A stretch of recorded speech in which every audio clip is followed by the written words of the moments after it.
Hi, my name's Terry Borman, and we're going to be doing some videos to help people, to help walk people through some of the common difficulties that violinists have with their standard maintenance issues.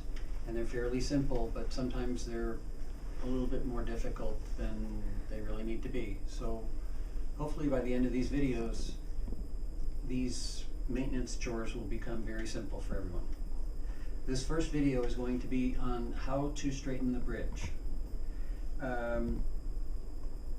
Everyone, I imagine, has heard stories about someone straightening their bridge and they tug on the bridge and it doesn't move, and then they tug it again and it still doesn't move, and they tug it the next time and it moves a lot, and it only has to move, a couple millimeters, at which point it'll snap down on the top and it'll sound like a gunshot, and you'll have some very distraught, a very distraught musician at that point, and probably some damage to the belly of the instrument. With this technique that I'm going to describe here, we've pretty much taken out 99% of the possibilities for problems. 1% user error, I think, is okay, but be careful nonetheless. So, when I'm doing this, I set the instrument on my lap. I don't have a belt buckle or any jewelry or anything like that.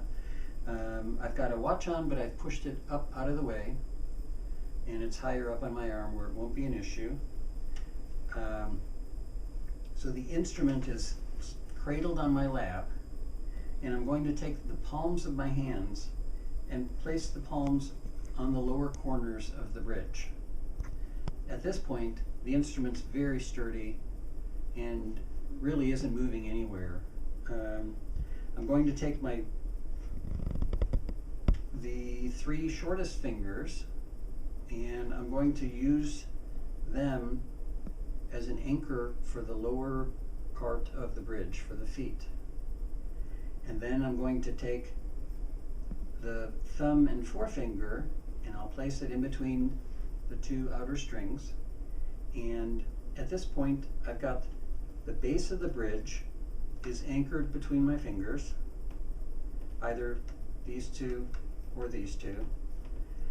And at the top of the bridge, it's a very minor movement, very controlled minor movement of my thumb and forefinger moving the bridge where it needs to go.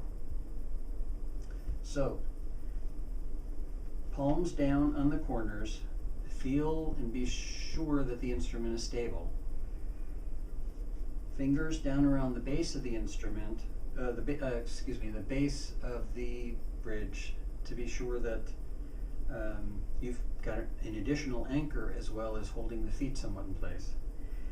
And then thumb and forefinger at the top of the bridge on the crown to do the actual movement. So at this point, here we go.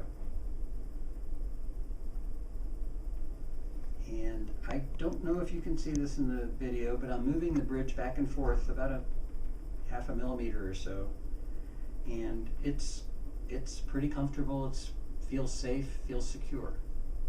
When I've moved the bridge, at that point, I like to take those same two fingers, the thumb and first finger, and just give a slight wiggle on the outer edges of the bridge to make sure that I haven't pulled one side more than the other. If you have pulled one side more than the other, you'll feel a very slight movement where it will correct, the crown will correct itself and become straight again. Then turn the instrument on its to the side and decide if you've moved it enough or if you need to move it more. On some instruments, you can use the lower rib corner as a reference point and make the bridge parallel to that rib joint. Most instruments, that doesn't work very well because there'll be some distortion, or there are different issues that might arise when the maker was making the instrument where it's not, the two lower corner, the two corners might not be parallel, and this might not be parallel with the bridge, or if it is parallel, it might be weird. So find something that seems comfortable. And what I typically do is I prefer to look at the whole top of the instrument. There's going to be a fairly long section, roughly half of the top, the length of the top, that's almost flat. It's going to have a gentle curve to it, and then at each end it'll have a more steep drop off. What I like to do is find something that, a point that appears to be perpendicular to that general curve. Some people have recommended that you make the back of the bridge perpendicular to the top of the instrument. Sometimes that'll work, other times it is leaning too far back or just looks wrong. You want to have something that looks aesthetically right, as well as being safe, being sturdy, and if there's any doubt, you can have a close look at the feet and verify that they're touching the top equally well on both sides. So for this particular instrument, there's enough distortion in this lower bout corner that I can't use that as a reference point. The arch doesn't have much distortion, so I'm going to find a perpendicular point to the general length of the arch, and I need to move it just a little bit back. So back on my lap, anything sharp out of the way, palms down on the lower corners for stability, fingers around the base, and thumb and forefinger with a slight movement to adjust the top of the bridge.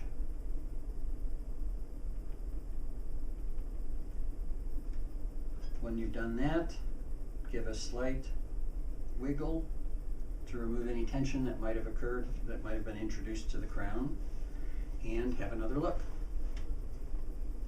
At this point, it looks good. If there's any doubt, have the bridge appear to be leaning a tiny bit back, because the strings will always pull the bridge toward the fingerboard with time. 100% of warp bridges occur because the bridge is leaning forward, and it's never because it's leaning backwards. So at this point, the bridge on this instrument is straight. It appears to fit the top. The feet fit the top well on both sides. I've removed any tension in the crown, and the instrument's ready to play.